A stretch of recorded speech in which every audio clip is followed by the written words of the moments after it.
Hello, good morning, everyone.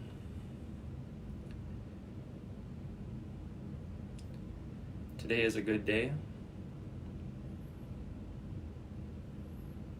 I'm looking forward to spending some time together in bolstering our creativity, our creative imagination, as we start to explore our second topic with regard to creative imagination, and that is recovering a sense of identity this morning.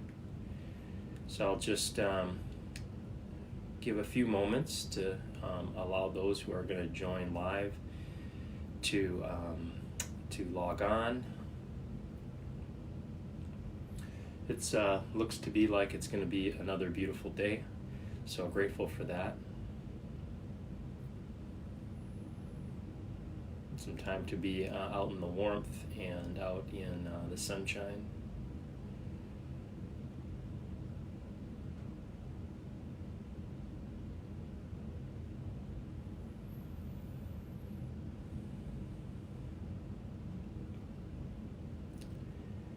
So today I'd like to begin and just start a conversation around the artist's way, continuing that conversation around the artist's way, and exploring this topic of identity. Some of you may have already read this book, and some of you may have picked this up as we've started this exploration around creative imagination is one of the aspects of our inner freedom between the stimulus and the response, and it's one way. Creative imagination is one way to expand our freedom, in addition to our self-awareness, our independent will, and our ability to take skillful action, and the cultivation of our conscience, which we'll explore in later morning sessions. So as I was reflecting on what to share this morning, just sharing my experience with working with this Artist's Way material, one of the first things that comes to me was she talks about starting to open up our creativity. This is Julia Cameron, and what really spoke to me was she talked about opening up our creative life is what she called is going sane. And I thought, wow, that was a powerful phrase, that we, in some ways, when we open up to our creativity, we're becoming more grounded, more centered, more sane than perhaps previously the way we were, the path we were walking, just living an external life, where our attention is focused on the external material world, and there's very little attention to our inner life, of freedom. And so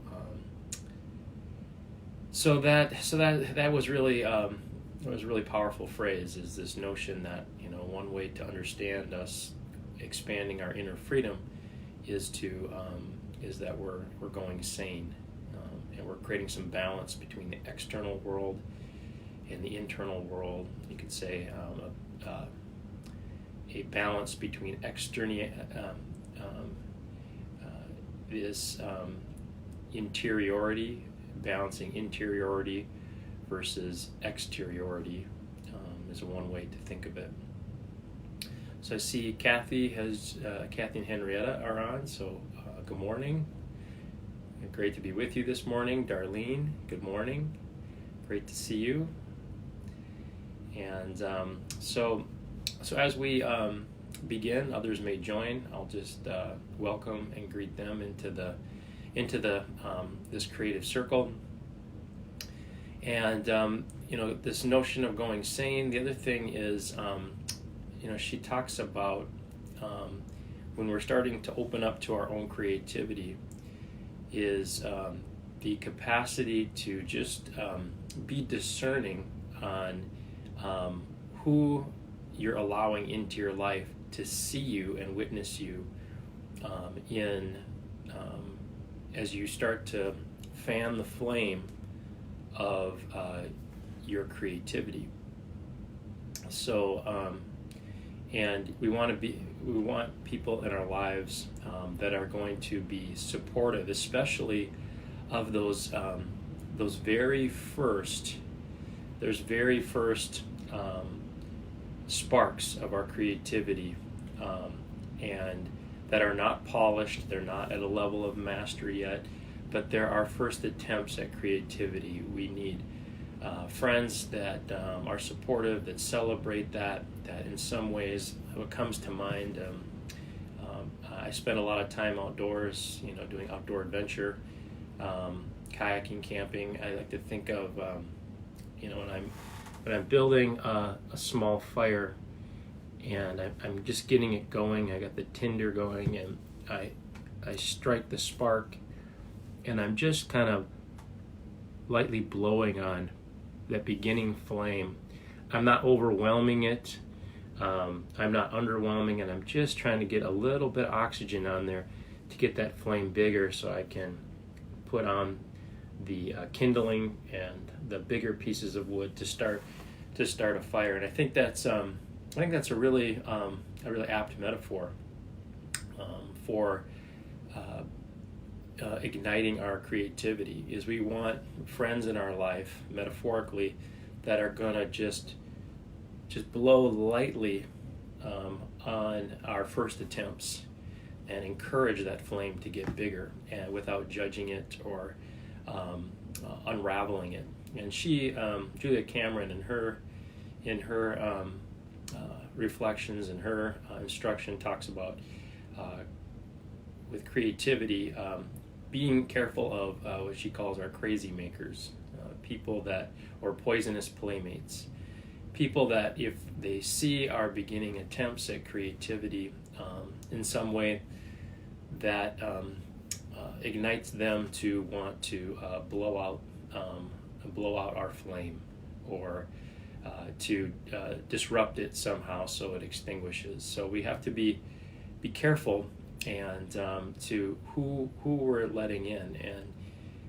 And she also talks about something like with regard to why do we have people in our lives that we allow to blow out our flame. And she asserts that we have welcomed people in our life that extinguish our creativity, partly because it's our unconscious desire to stay blocked. And I think about that for a minute. Is that that's a powerful statement to say that we allow people in our lives that in a perennial way extinguish our creativity, because in some way we unconsciously want our creativity to be extinguished, because it's challenging to commit to and to feel and live a creative life. And so as long as we have people in our lives that blow out our flame, then we can just say, we can perhaps divert that responsibility and say, well, I would be creative if it weren't for this person who keeps blowing it out. And it could be that unconsciously it's really we allow those people, if we reverse that, we allow people that blow out our creative flame, partly because we unconsciously want them to do so we don't have to open ourselves up to our creativity and own it as part of who we are. So those are some powerful thoughts. They certainly were for me. They've been living in me for about a year now, and they have they've moved me, they've shifted me, and opened me for sure. I see Jamie has logged on. Good morning, Jamie.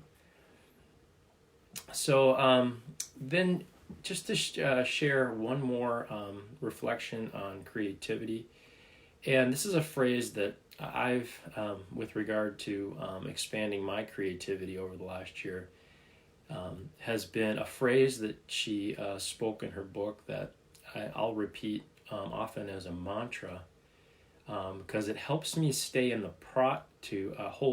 the process of creativity as the prize versus the final product or the final form.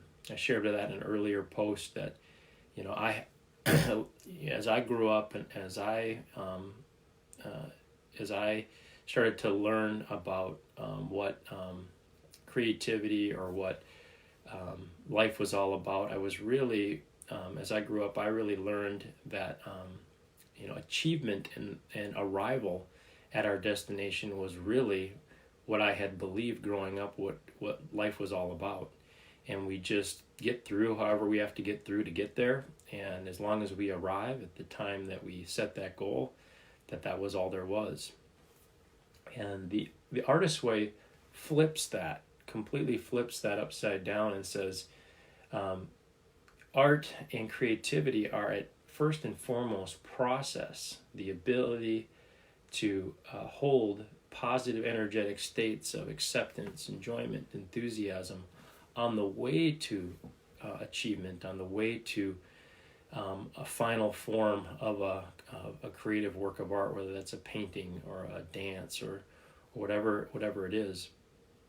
And that's powerful because it really puts the attention and the prize on the present moment, each step along the way. And in some ways, at least how I'm holding it these days of my life, is that the inspired vision for the goal or the final product is really there. Its primary purpose is to get us into a positive energetic state from the moment we have the inspiration until we actually manifest and finish whatever creative work we have started. So all those present moments in between the initial inspiration and the completion of that creative project, that tension creates this positive experience each moment between those 2 points.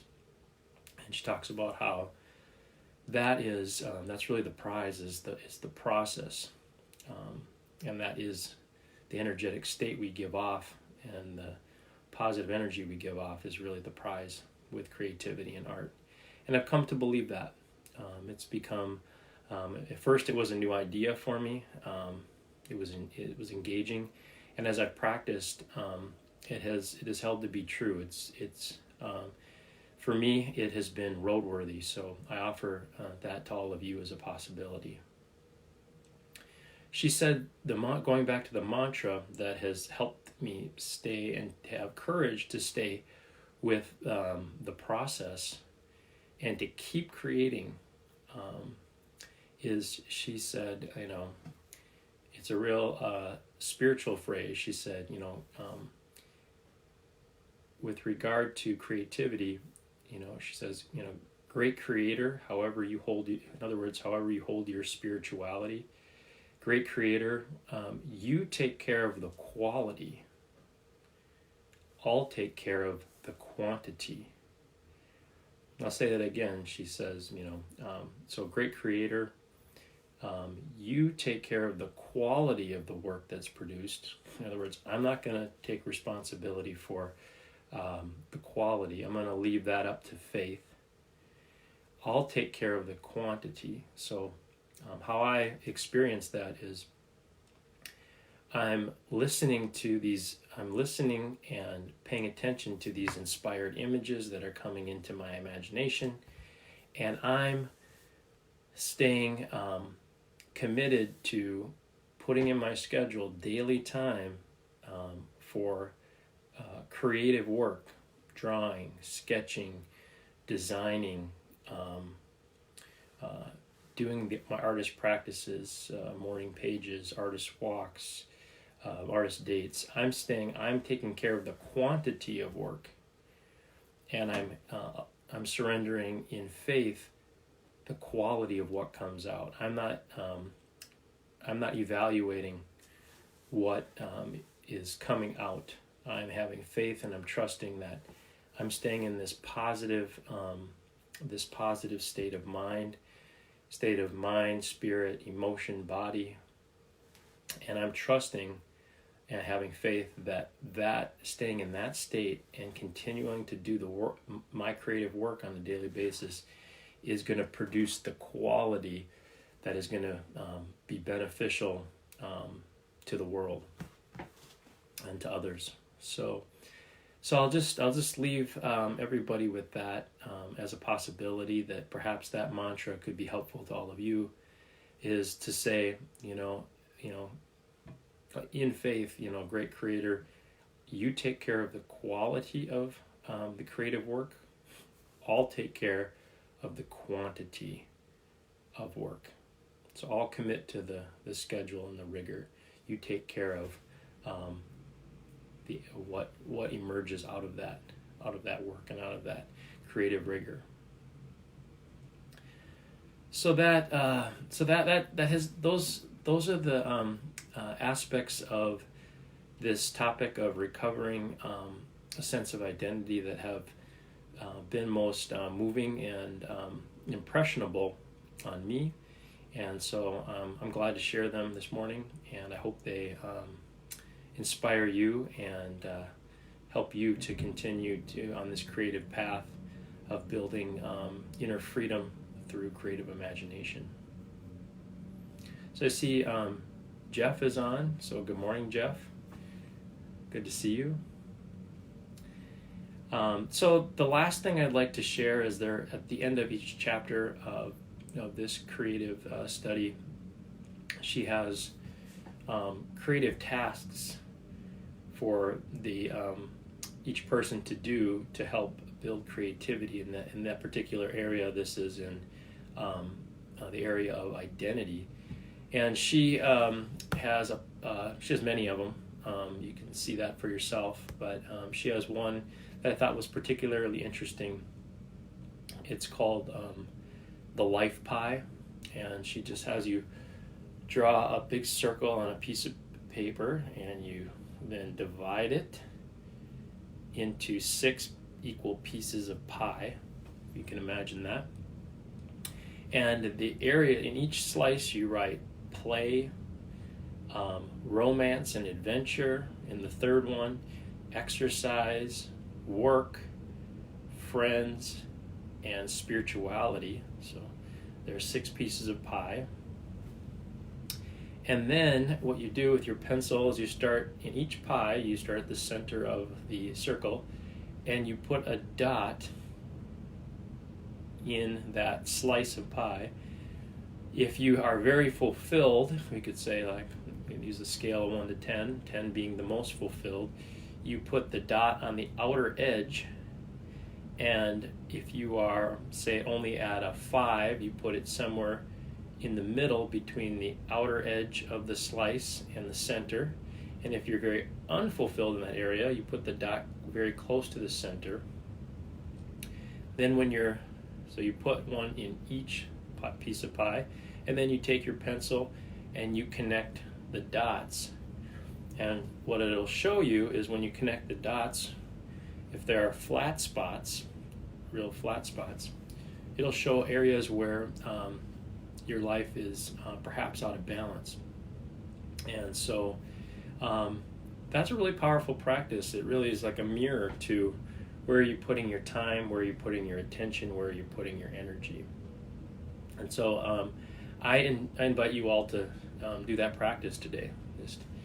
We're in a time right now where some of us are doing very little work because there's unemployment, there's furlough, and then some of us are in industries where you're working 40% more than you were before this whole COVID-19 situation emerged. So I think it's really good for all of us to say, perhaps, especially around work, is work dominating so much of our life? There's no time for play, romance and adventure, exercise, spiritual practice, or another way to say spiritual practice is doing things that give life meaning, and taking time for friends. And then some of us have so much leisure time, maybe we're spending so much time exercising and playing, we forgot about work because there aren't any external demands. And how can we schedule in time to develop our capacity and skills so that when we do go back to work, we're even better at our profession? So it could get lopsided either way, or it could have been lopsided before this whole health crisis happened, and there's just some examination could really be helpful, refocusing attention and effort to balance out our lives. I see Mark logged on, so good morning, Mark. So those are my thoughts on recovering a sense of identity as we explore our conversation around building creative imagination as one of the human capacities to develop inner freedom. So with that, let's take some time to begin to prepare ourselves and cultivate our self-awareness this morning before our meditation. And so let's begin. So take a moment right now just to feel into your inner body and recognize what's your mood right now.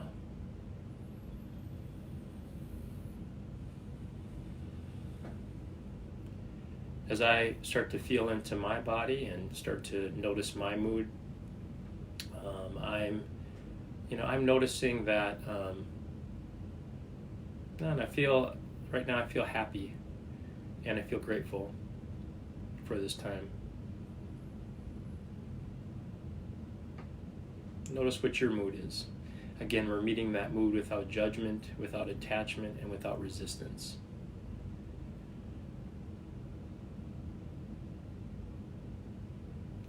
And then notice one sensation that you're experiencing in your body in terms of either temperature, movement, texture, your felt sense of length, width, or depth. And just feeling in there.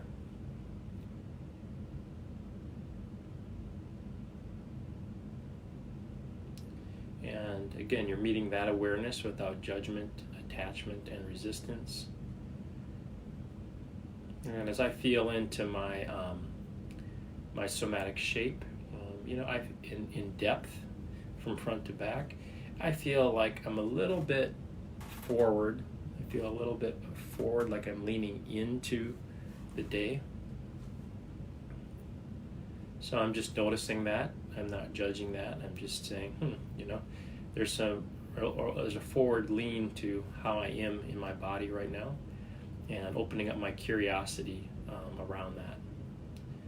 So notice what is the most dominant sensation for you with regard to your self-awareness.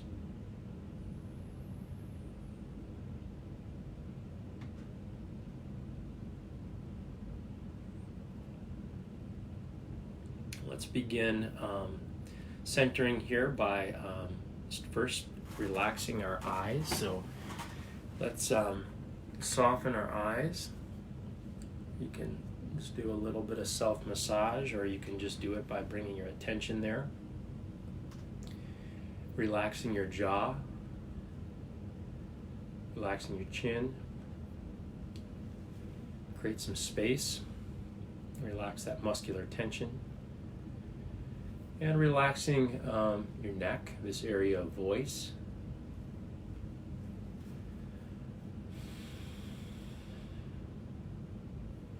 Some of you may have to do some public speaking today, and how can you open up this area so your voice is well heard, you convey your ideas, you project yourself well. And bring attention to our shoulders. So let's bring our shoulders up and clench your fists. And then releasing, and then feeling the sensations in your shoulders. Let's bring your shoulders up.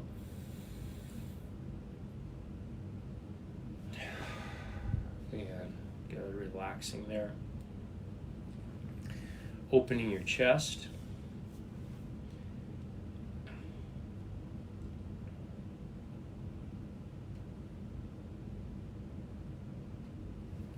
Relaxing your diaphragm, so that large breathing muscle, that flat breathing muscle underneath the bottom of our rib cage. Relax your belly.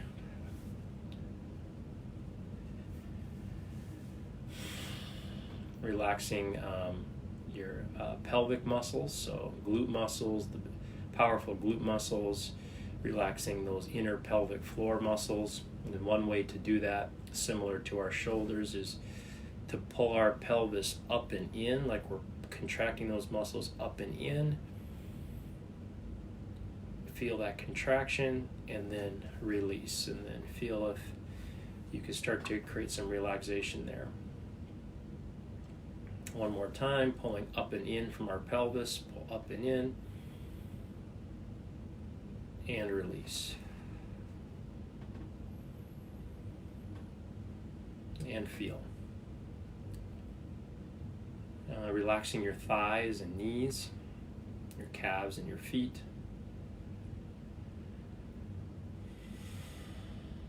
Begin to settle into your breath. Taking a full breath into your belly, allowing your rib cage to expand out to the left and right. Full inhale, full exhale. Full inhale, full exhale.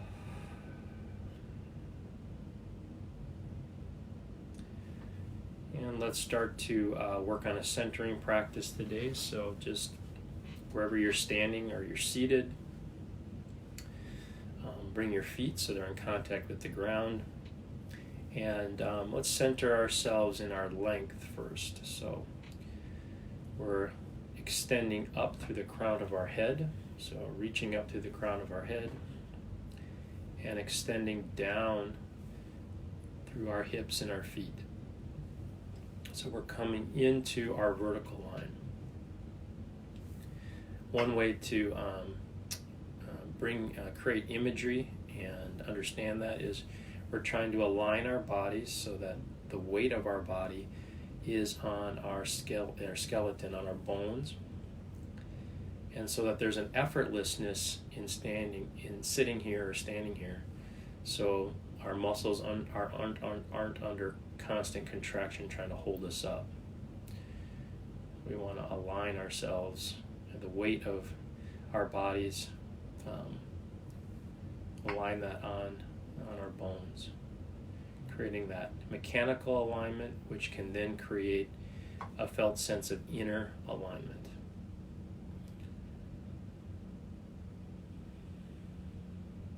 Let's just do 2 breaths here. A deep breath in through the crown of our head with our attention and our imagination. Pull that breath through, exhale out through your feet and hands. Take a breath in through your feet and hands, inhale. And exhale through the crown of your head. And take a moment to just feel there. We're aligning, settling, becoming present, becoming aware, self-aware. All right, let's start to center into our width from left to right. This balance, metaphorically, this balance between self and others. So left hand on our heart center. Our heart is slightly off to our left. Right hand on our belly. Okay, hand just below your navel. So this is a great symbol of our attention to self. We want to make sure that we're attending to ourselves. And and having some balance between attending to our needs as we take care of and attend to the needs of others. We don't want to be so self-focused that we can't feel compassion and take action to help others. And we don't want to be so others-focused that we completely lose a sense of self. Finding balance here. In this artist way exploration, one way to see this is kind of like a self-embrace.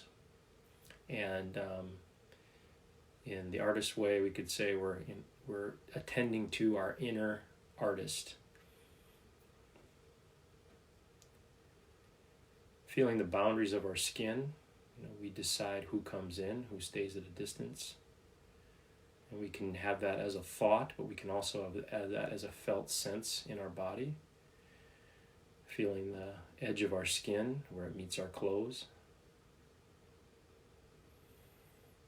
And then extending out. And start to perhaps include somebody that's in your home right now, or include in your field of awareness, include a cherished pet. Start to include a part of nature, maybe outside of a window. And then we can start to include people who aren't here as we open to our width. I'm extending out to all of you that are live right now. You can start to use your imagination. Imagine that I'm there with you in the room. Extend out to me. We'll extend out to each other. And then if we can, try to extend out a little further and extend out to an opponent, an enemy, an adversary. So extending out. With our opponents, our enemies, we can have a firm boundary to stay healthy and safe, and at the same time extending love and compassion to them.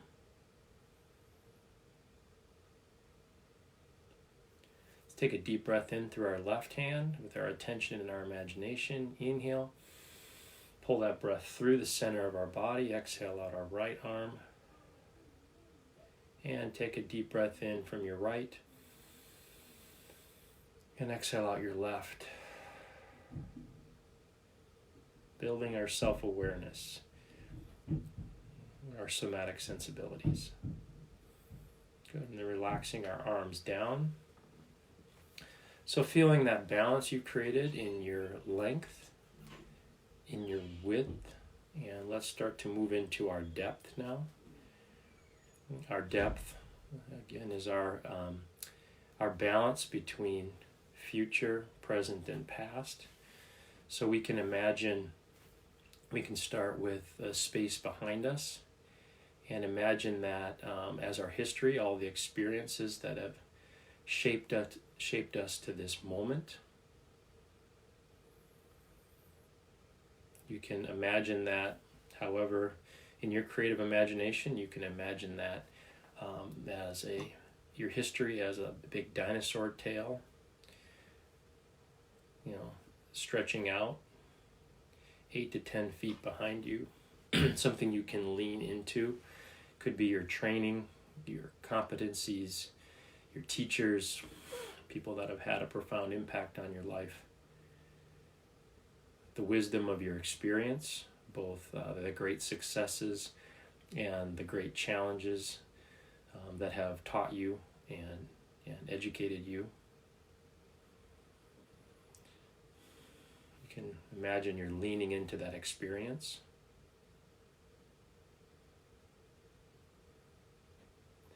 And then slowly start to extend out to the space in front of you. What's ahead? Who are you becoming? In this time, what are you longing for? What are you yearning for to bring forward? What creative visions do you have of the future that are pulling you into the future?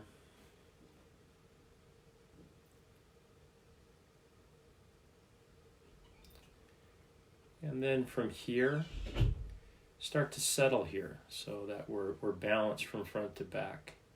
We have a felt sense of our history, where we've been, and a felt sense of our future, our intention, and where we're headed. And then we're also having this felt sense of being centered here in the present moment. And as we create this visceral sense of balance between the space in front of us and the space behind us, allow that to be the felt sense of the present moment. We're cultivating all our presence and all our power into this moment, the only moment that ever really is. Breathing in here. Let's take a deep breath in from the space behind us. Breath in. Pull that breath through from behind. Pull it through the center of your body. Exhale out into your future. And then with your imagination and attention, take a deep breath in from the space in front of you. You're breathing that in, pulling it through your physical body, exhaling it out through your back. One more time, breathing in from your back. Pull that breath through your body, exhale out into your future. And one more time, breathing in with imagination and attention. Pull that breath through and exhale out through your back. So we're creating this balance between where we've been and where we're headed, and we're centering ourselves in this moment. And bring attention and energy to your right hand. So feel the temperature of it, feel the shape of it, place it just below your navel, drop your attention down, starting to move out of the thinking self and dropping into the feeling self.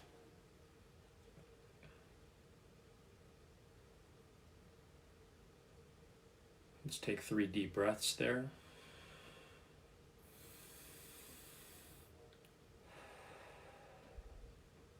Another deep breath.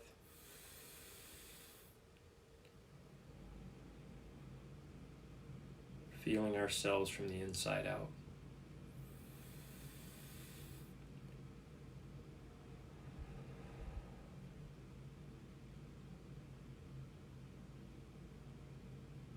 Invite you to close your eyes and start to enter that inner space as we prepare for our meditation this morning. And as we enter this meditative space, just an invitation that though our meditation is only 1 minute, if you feel called to sit longer, just pass on my invitation to close at the end and just continue to sit for as long as it's helpful to you.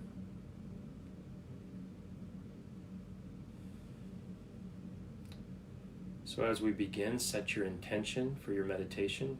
Remind yourself, for the sake of what, that you're doing this practice.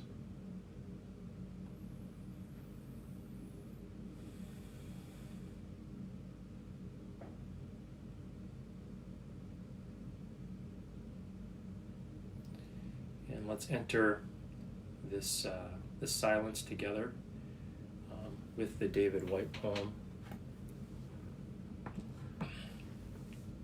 Enough.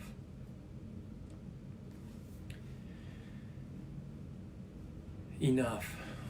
These words are enough. If not these words, then this breath. If not this breath, then this sitting here. This opening to the life, this creative life. We have refused again and again. Until now. Until now.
enough.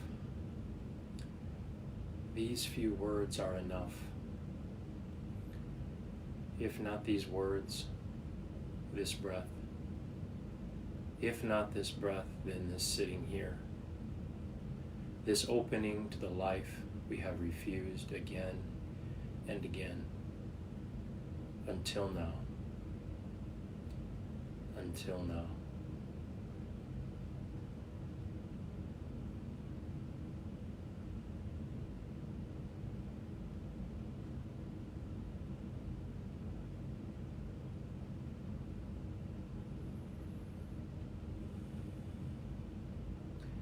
And at this moment,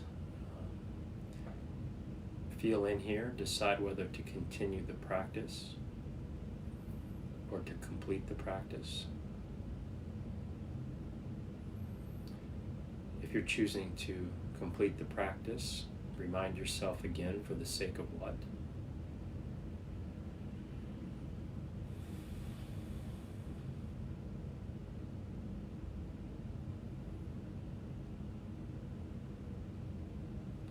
And then on your next exhale, very slowly, very gently, begin to move your arms and legs.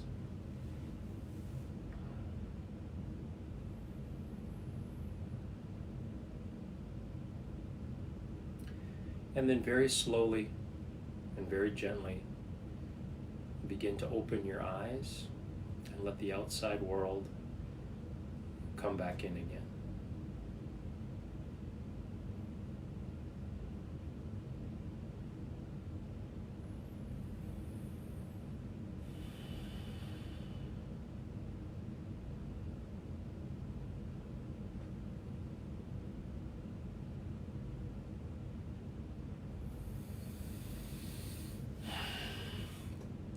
Take a moment to notice your mood right now, and if that's shifted since the beginning of our time together.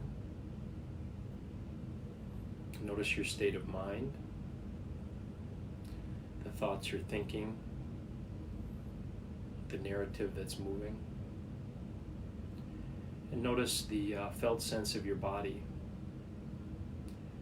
the sensations that are moving in your body in terms of the temperature and movement. Your felt sense of shape. Notice if that's shifted.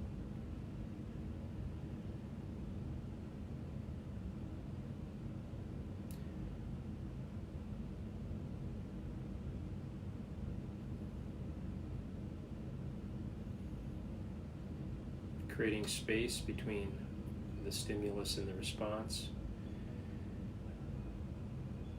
Us taking time to cultivate our inner freedom in terms of our self-awareness and our creative imagination. So it was a blessing to spend time with each of you virtually this morning.